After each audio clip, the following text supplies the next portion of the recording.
It's the end of the day with Ray. Hello, my friends. Today we're going to talk about HP's first quarter results.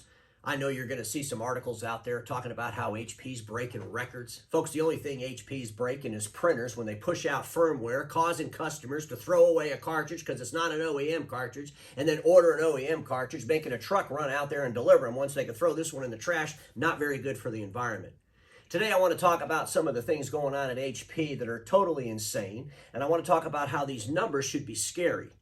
And investors, I don't know what you're paying attention to, but in the reality of HP, they're a company that's, I believe they got more, well, let me just call it what it is. They spread more bullshit than anybody I've ever seen in my life in our space. And so today, let's kind of talk through some of this bullshit.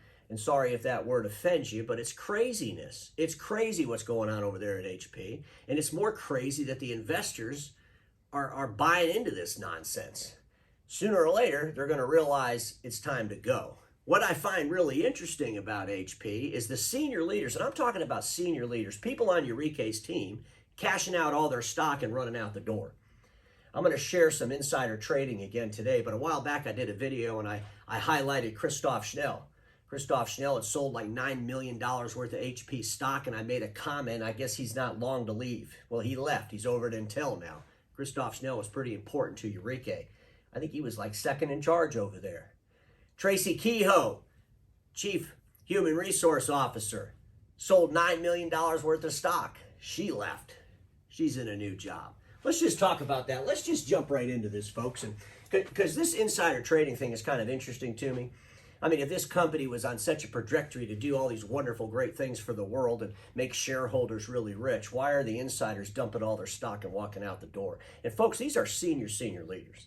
So let's talk about the first two. You already mentioned Christoph Schnell, $9.2 million worth of stock. He's over at Intel now. And boy, when he left the company, it was pretty quick notice, right? Christoph Schnell's leaving the company. Next day, Christoph Schnell's over at Intel. So I think he had that well planned. Probably not real happy with the direction of the company. Who knows? Tracy Kehoe, Chief Human Resource Officer. She left back in 2021, but she sold $8.9 million worth of stock before she left. Very senior leader over there at HP. Why'd those two leave? But here's something we ought to pay attention to. Tuan Tran, President of Imaging and Printing, right? He's the guy that runs the printing business, right? 3.1 million in shares sold, and he sold those on 12/23 of 21. Is he going to make it through the second quarter? Is he going to make it through this? I'm starting to predict it. I don't know. I don't think he's going to stick around too much longer. Alex Jost, President of Personal Systems over at HP. So these are the two presidents of the two divisions. He sold 3.5 million. He sold that stock from 8 of 2020 through 11 of 2021. So is Tuan and Alex getting ready to head out the door? Or are they going to make it through the second quarter? Important questions to ask because Eureka's losing his senior leaders. He's losing his senior leaders, and if he's losing his senior leaders, what's that going to do to the company? I think shareholders ought to be paying attention to that stuff. But folks, let's talk about the share buybacks. You know, I mean, this is almost a point of absurdity to me. But the first quarter for 2022, 1.5 billion in share repurchases.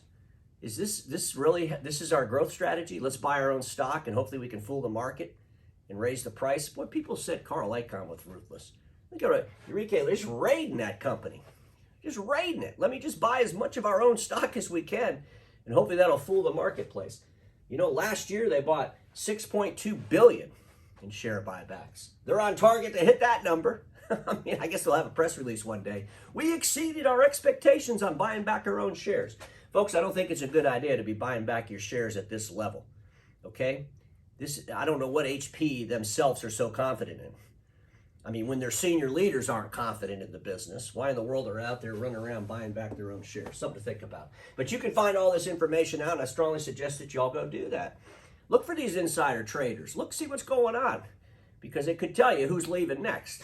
You know, hell, I got it right with Christoph Schnell. You never know, folks.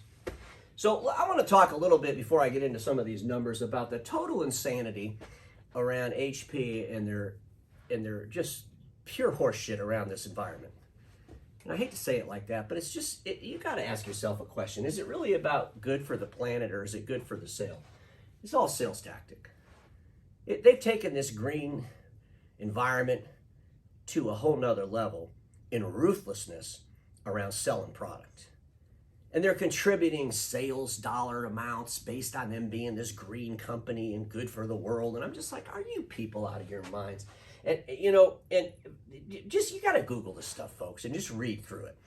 And when you're reading this, just start really analyzing what HP really does. We all know what they do around the environment, right?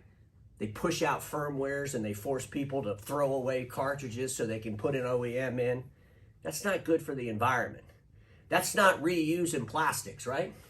So I strongly suggest you all go read that. You can come to your own conclusions, but I'm calling it bullshit. I got my bullshit monitor up here. You know, HP Amplify Impact Program, complete bullshit. And I wanted to be that abrupt with it because I want people to start really paying attention to this pure nonsense as it's spread through the land, okay? Because they're really good at, I call it greenwashing. They're really, really good at throwing this crap out there in the marketplace, trying to gain some momentum about how green they are. When in all reality, they're the largest print OEM in the world, right? They have more printers in the world than anybody. We'd all agree with that. That means they have more toner and cartridges in printers than anybody. That means when you force people not to be able to use remanufactured products, you're affecting the environment in a global way, right? So quit talking out of both sides of your mouth, HP. But folks, here's the reality. When they start contributing sales dollars to their environmental greatness, it's beyond absurd. It's beyond absurd. So I'm going to get my Sharp Interactive board working here. There's a couple things I want to circle on this board. And then you just tell me how stupid it is, okay? I can't be the only one that sees the stupidity in this. Let me just start over here. So climate action. Of course, climate action is important for everybody. Everybody cares about the climate, okay? You have to be a moron not to care about the climate. But you listen to this pure rhetoric of stuff they talk about. But I want to go down to this last bullet point. 19% reduction in single-use plastic packaging. Who gives a crap?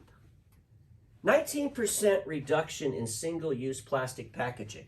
I guess they have to reduce the plastic in the packages because they have to send out so many packages because they force customers to throw away the non-OEM toner in the trash can so they can send them a new one.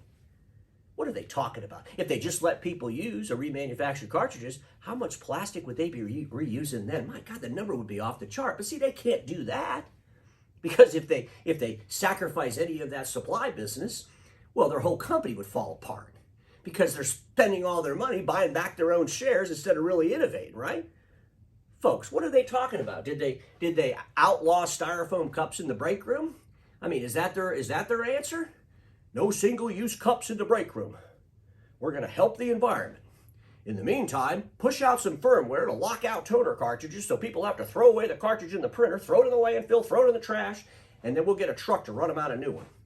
This is insanity. Let me go over here. I want to read you some. I'm going to circle it because I think it's so bizarre.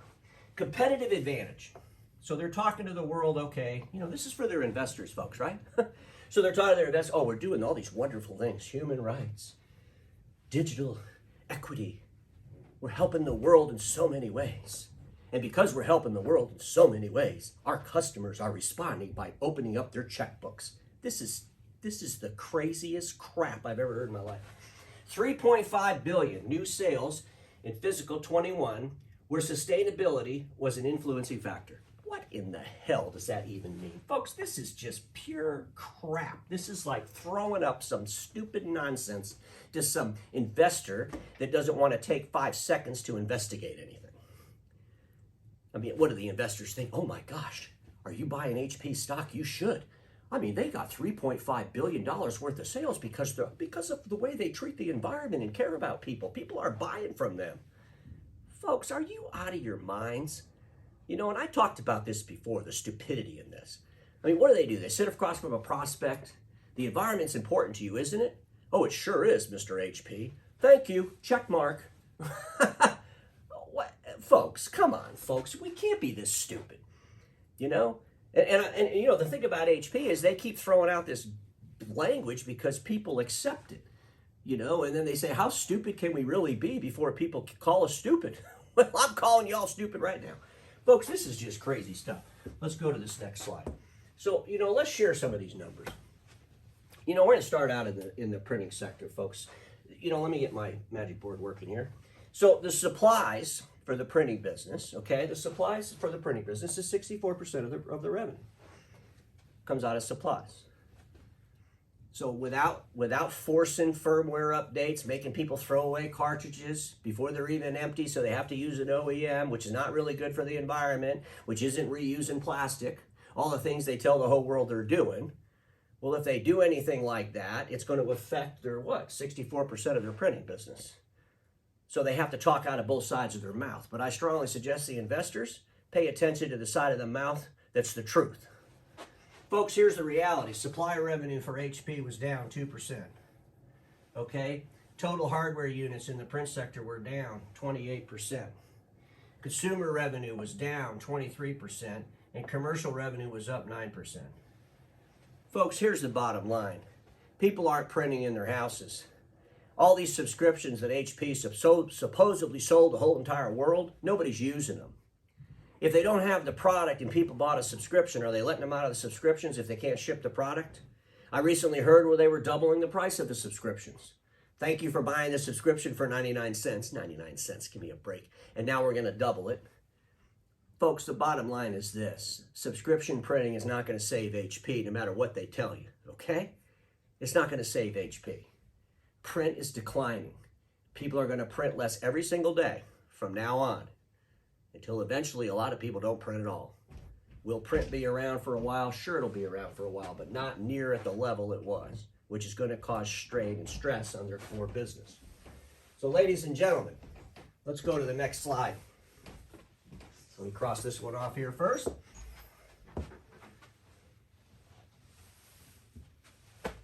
Personal systems. Personal systems, the compute side of the business. Folks, this is something to really pay attention to. 69%, got to get my Sharp Interactive board working here. 69% of the business in the personal systems is notebooks. 69% of their business is notebooks. And if you think about HP's notebooks, what are they? They're just a notebook. It's a commodity, but there's no supplies that go with that. They don't have any cloud platforms and service platforms. It's just notebooks. But here's what I want you all to pay attention to. Total units were down 6% year over year, total units. But look at this. Notebook revenues were up 14%, but units were down 9%. Let's pay attention to the units were down 9%. So the only reason the revenue was up is why? Because we have a supply chain issue. Supply versus demand. They can raise the prices on the notebooks. So they're raising the prices on the notebooks, which is accounting for their revenue, but the amount of notebooks they're selling is actually down. It's not a good thing. You want people to be buying more of your notebooks, right? And right now we have a temporarily rise in prices. Sooner or later, we're going to get really competitive again. And the folks over at Dell and the folks over at Lenovo and the other players in the space are going to put pressure on HP. And when they put pressure on the notebook business, which is 69% of their revenue, what's that going to do to HP's personal systems business? Ladies and gentlemen, we got to start thinking a little bit deeper than one quarter to the next. And we got to start thinking about what is HP doing to position themselves for a future? What are they really doing besides buying back their own shares? So let's go over here. I did a little comparison thing here, and this was back in 2017. But back in 2017, you know, notebooks represented 39%. Let me get my pen working here. Represented 39% of their business. Okay?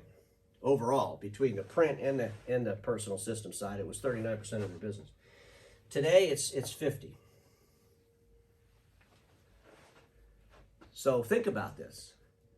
We're replacing print supplies, we're replacing print equipment with compute equipment. Compute equipment, really commodity stuff going into the marketplace. They're able to raise the prices because we're in a supply chain crisis, but sooner or later that's going to go away. Competitiveness is going to come to play. Where's HP going to be? Because over the next few years, people are going to print less and less and less, and they're going to buy less and less supplies. And pushing out firmwares and causing end users' life's misery by having to throw away cartridges because they're trying to sell more supplies at the same time telling the whole world how they reuse plastic, it seems a little bit, well, silly to me. HP needs to make some serious changes. Otherwise, you know, folks, the bottom line is, if they don't start figuring out the future and a better future for them, Well, you're going to have more people dumping all their stock, running out the door.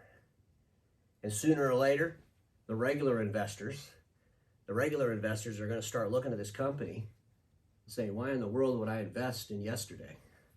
I want to invest in tomorrow. Some things to think about, my friends, but sometimes you got to dig a little bit deeper when you're looking at these financials. Dig a little bit deeper and ask some different questions, because everybody watching me knows this. Status quo is the killer of all that'll be invented. Don't get stuck in status quo, and I'll see you all tomorrow.